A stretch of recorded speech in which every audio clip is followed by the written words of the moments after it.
So now let's look at the game between TS Galaxy and Mamelodi Sundowns at Lucas Masterpieces Moripe Stadium, where Sundowns ended up winning by 4-1. Now, the first goal that Sundowns scores is a little bit controversial. Some people say it's offside, some people say it's not offside. But you see, what I believe in is that we shouldn't be judging incidents based on feelings. We should be judging incidents based on the law, the FIFA law. So we look at the law. Let's dissect this incident first, and then we look at the law afterwards, so that we can make an informed decision. So we see here Uspeed Point, right? Uspeed Point is releasing the ball, right? Speed Point Uribeiro is releasing the ball. We see clearly at this moment when the ball is released, Ikram Reyners and Ushasha, brilliant striker by the way, they are in an offside position. There's no question about that. Right? No question about that. They are in an offside position. I think they say it's not an offense to be in an offside position. But then let's play it forward a little bit, right?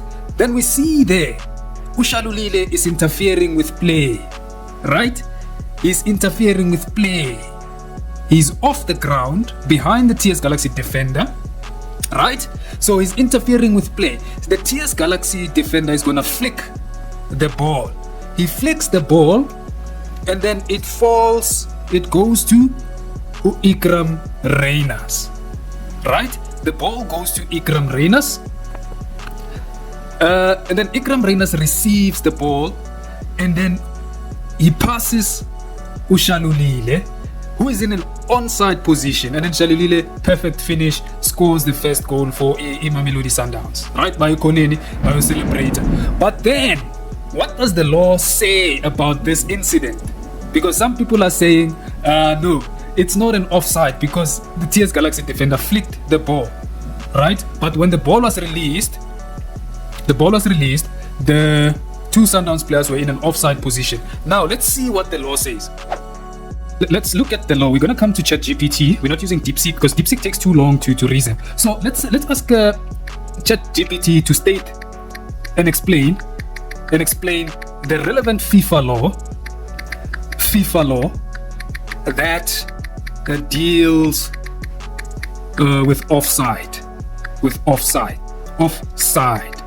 right? Let's see what it says. So the name of the law is FIFA Law 11, offside, right? What does it say?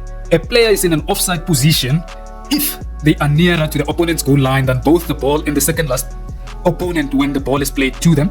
This does not apply if the player is in their own half of the field or level with the second last defender or the last two opponents. Offside offense. A player is in an offside position is only penalized if at the moment the ball is played by a teammate, they are involved in active play, interfering with an opponent, example, obstructing the goalkeeper's line of sight or challenging an opponent for the ball, gaining an advantage by playing the ball or interfering with an opponent after the ball has deflected or rebounded off the goalpost, crossbar or an opponent. So clearly, the ball deflected from the TS Galaxy player, so it means that goal should have been ruled offside. There's no offside offense if the player receives the ball directly from a goal kick, a throw-in, a corner kick. Right, that's interesting. So what do you think? So now let's look at the game between Cape Town City and Orlando Pirates. So there was a goal scored by Omusele that a lot of people say it was an offside, right? And some people say, nah, there was no offside there. But we're going to look at the incident, and then from there, we're going to make a judgment based on the relevant FIFA law, right? So we're going to play it. I want you to look at the ball, right? I want you to look at the ball. The ball is played by an Orlando Pirates player there, right? You can see the ball there. So we're gonna start it from where the Pirates player playing the ball is, right? So the ball is released at that moment, right? I'm gonna push it slightly forward. So the ball is released at that particular moment, right? So we're gonna look at Goodman Nusele, his positioning in relation to the Cape Town City defender, right? So you can clearly see that is not an easy call to make. We're gonna try and get a different angle to see whether Musele was actually in an offside position or not, right? So let's try to make this a little bit, visible. But it's very difficult because this angle is not really giving us what we want. But we're gonna try. So let's see and try and bend it a little bit so we can see clearly what's going on here. So guys, when the ball is released by the Pirates player, you can see Mosela is actually in line with the Cape Town City defender, if we are being honest, right? So according to the FIFA law, this actually is a legitimate goal. In my opinion, according to the FIFA law, Mosela is not in an offside position because he looks like he's in line with the last defender. So in this incident, you definitely give the benefit of the doubt to the attacking player, right? You give the benefit of a doubt to the attacking player. And I think the referee was spot on this one. And then Orlando Pirates goes on, they score a goal, they get the 3 points. But let's look at what the law says. So now let's ask ChatGPT to tell us what is the situation, like if the attacking player and the second last defender are in line, how does FIFA then interpret that? How do we then handle that? So explain what decision should be made when the attacking player is in line with the second last defender when the ball is played, right? How should the offside rule be applied? Right? Let's see what it says. When an attacking player is in line with the second last defender at the moment the ball is played by a teammate, the player is not in an offside position. So I don't think there's a need for us to go any further here because it answers our question, right? How the offside rule applies. Onside position, if the attacking player is exactly level in line with the second last defender, they are considered to be in an onside position. The play should continue without interruption. The assistant referee should not raise the flag and the player is allowed to play the ball or continue their run. FIFA laws of the game explicitly state that being level with the second last defender is considered onside. This interpretation favors attacking play and avoids penalizing players who are not gaining an unfair advantage. If a striker is running towards the goal, and the moment the ball is passed, the head, body or feet are in line with the second last defender, they are onside. Even if their arm or hand is slightly ahead, it does not count because hands and arms are not considered when judging offside. There you have it, guys. I think it's better when you look at the FIFA laws and then judge according to the FIFA laws instead of using emotions, But I think PSL should give us VAR because such things, some are marginal, some depend on the referee's discretion. So in the Sundowns game versus TS Galaxy at Masterpieces, there was a red card. Right, a red card. But this time around, it didn't go to Sundowns. It went to TS Galaxy, Letsoalo. I don't know what Letsoalo was thinking here, but let's have a look at the incident that led to the red card. Here we see Batusi Obas. He's gonna play the ball back to his goalkeeper. So in other words, he's facing his own goal. Right, so there's no danger to TS Galaxy or anything of that nature. But we see here Letsoalo coming in behind on Batusi Obas, and then he attempts, I don't want to say attempt to play the ball because there was no way he was going to get to the ball there, but let's take it forward a little bit. There he steps on Batusi Obas.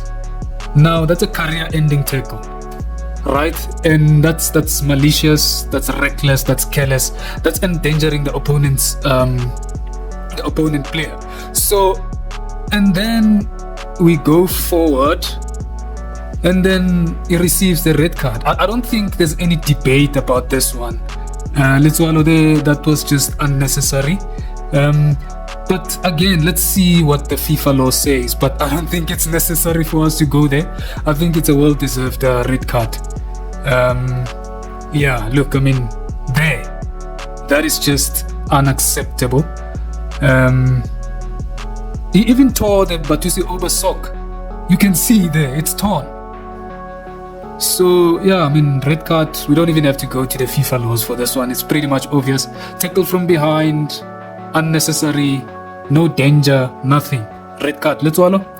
Never do that again, my friend. And as a result, Sundowns went on to score 4 goals and take all 3 points. PSL doesn't want to give us a VAR. We'll do our own VAR. So let's check the incident in the Cape Town City versus Orlando Pirates match. So we see La Oki collides with the player, and then this wasn't given as a free kick, and Nkoki didn't receive a yellow card, or he didn't get booked. So what happens here is Nkoki has got a high boot. He's going in with a high boot, right? Then what happens before the contact is that Nkoki plays the ball first, right? He plays the ball first, because have a look at that. He plays the ball first, so he blocks the ball, and then after blocking the ball, he then collides with the Cape Town City attacker. But then the key thing here is that the key thing here we need to take into account is the sequence of events. So Nkoki plays the ball, fine, and then the problem here is that he's got a high boot. Starts showing, and then he catches Ikaosi, a sock of the Cape Town City player. You can see they're catching the sock, right? He catches the sock, and then his boot ends up on the ground, and then both players collide, and then obviously there's a dramatic fall. So in this case, what does the law say? Because Nkoki played the ball first, and then he catches the player's sock.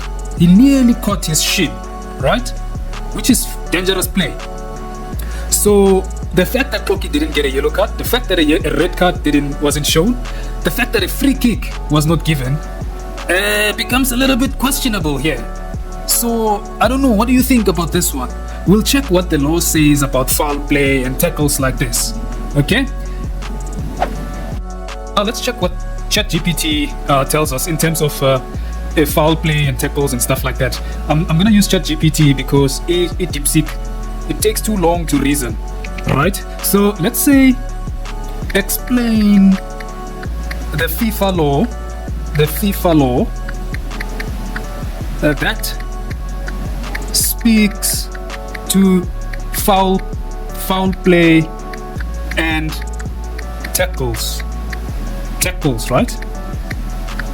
How and when the law is applied. State the law as well. Now let's see what ChatGPT tells us in this case, right?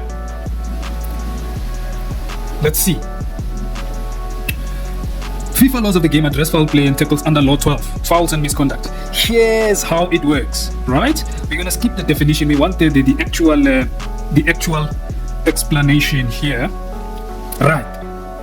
A player is penalized for fouls when they kick or attempt to kick an opponent, trip or attempt to trip an opponent, jump at an opponent, charge an opponent dangerously or violently, strike or attempt to strike an opponent, push an opponent, tackle or challenge in a careless, reckless manner with excessive force. Now comes the problem. Referees apply the law by assessing carelessness, recklessness, excessive force, right? Well, according to this law, for me, it really depends on the referee's discretion. Because when you look at the Nkoki's incident, your judgment, some referees might say it's dangerous play, it's careless play, reckless play. Some referees will say no, it's not, because he didn't catch the player. Because he attempted to play the ball first. Right? So let's ask it, what if the defender plays the ball first? Right? Let's see what it says. If the defender plays the ball first during a tackle, it doesn't automatically mean that no foul has been committed. Referees consider the following. If the defender clearly plays the ball cleanly without making careless, reckless, or excessive contact with the opponent, then no foul is given. If the defender clearly plays the ball cleanly without making careless, reckless, or excessive contact with the opponent, then no foul is given. So this really depends on the referee's discretion. if I'm being honest here. So, situations like this will always be questionable.